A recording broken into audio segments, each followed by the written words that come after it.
I like Blizzard's new talent system a lot.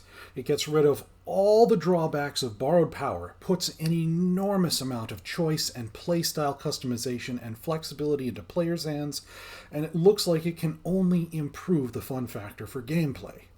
The only talent system that we've seen so far is an earlier draft of the Druid talent system, and I've only seen screenshots of Balance and Restoration. If they showed Feral or Guardian, well, I sure missed them. Plus, we don't know exactly what all of the passives are, and some of the actives that we can see are a mystery. But going by what we can decipher, I'd say there is plenty of logical progression, pretty logical placement for the majority of the talents.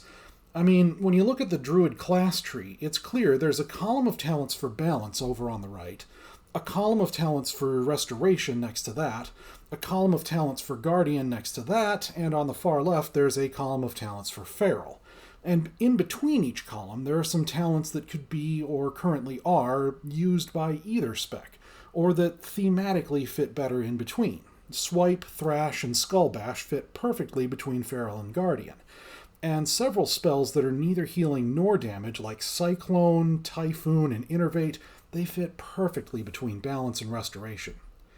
There's room for improvement with these themes, of course. For one thing, even though they are both DPS specs, there is no way for Feral and Balance to synergize with each other with this setup.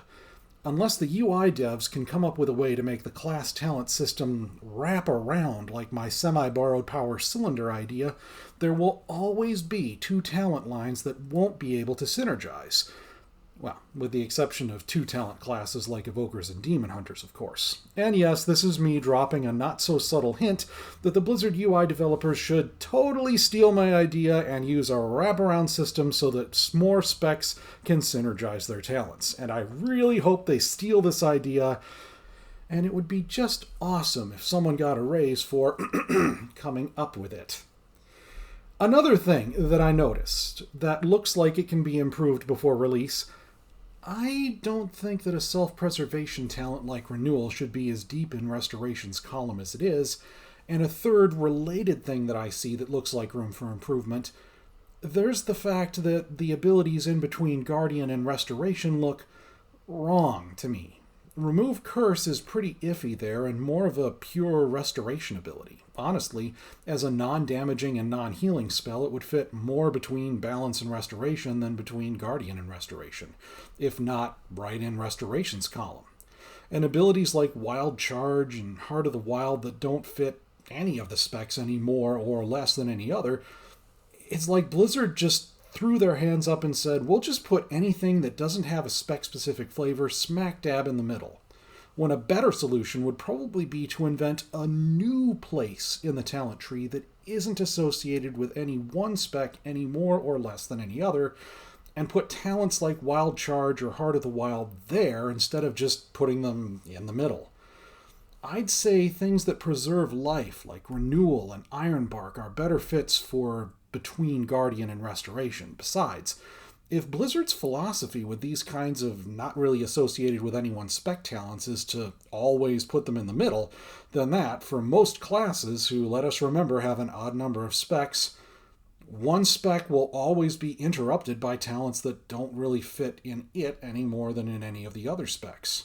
I mean, for Invokers and Demon Hunters, in the middle isn't so bad, but for just about anyone else, it is bad, and Blizzard had better come up with a better solution that goes off the spec-flavored column rails in order to solve this.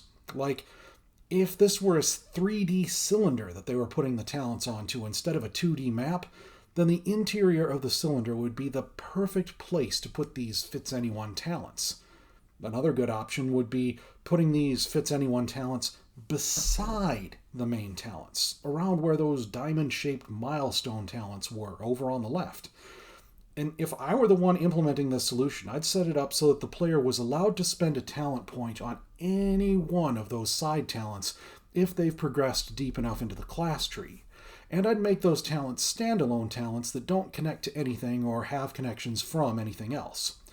Yet another option would be to create a slider full of not spec-specific talents that could be moved around by the player so that it fits between any two columns. And when the player's done sliding, new connections get forged between the talents. And the player can spend points and connect to new talents. And when the player is re-speccing, they can reset all their points, move the slider, lock the slider into a new place to create new connections, and then start spending points again. That's a pretty complex solution, I grant you, but it does provide players with a lot of flexibility and, I was going to say minimal disruption, but it's more like player controllable disruption. Don't get me wrong. On the whole, these talent trees are good.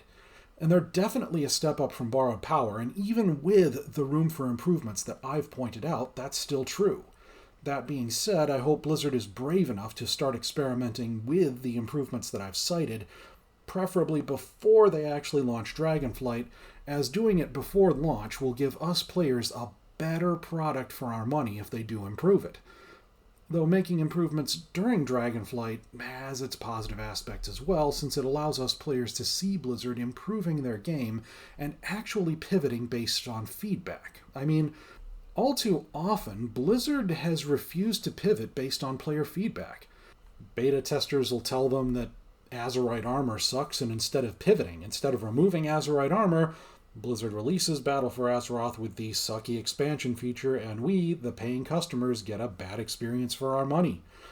Beta testers tell them to hashtag pull the ripcord, and instead of actually pulling the actual ripcord, they actually release Shadowlands with all the actual problems Covenants have, and we get a bad experience for our actual money.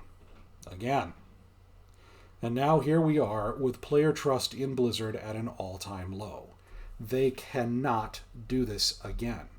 They need to visibly pivot based on player feedback and do so early on, before the expansion releases, instead of doing it in the final patch of the expansion after we've all had a bad experience. While the wraparound UI and the not connected to any one spec talents are very nice to haves that would improve the game, they aren't the kinds of things that would break Dragonflight if the developers didn't get them in before launch. That's not what I'm saying. What I'm saying is that Blizzard needs to quickly, habitually, continuously, and relentlessly pivot based on player feedback, and never stop pivoting based on feedback quickly, habitually, continuously, and relentlessly. They need to keep those positive behavior patterns up for a matter of years before they'll really earn back player trust. I believe they can do it, but it'll take fundamental philosophy and priority changes on Blizzard's part to do it, which they seem to be doing in Dragonflight. Only time will tell. In the meanwhile, in the hopes that my feedback will make a difference, and in response to the devs' request for me and every other player to reach out and let them know our thoughts on this, I'll put together a couple more videos about my ideal class and spec talent trees, just for Holy Paladins, though. I'm not going to overextend myself like I did with Project Decade.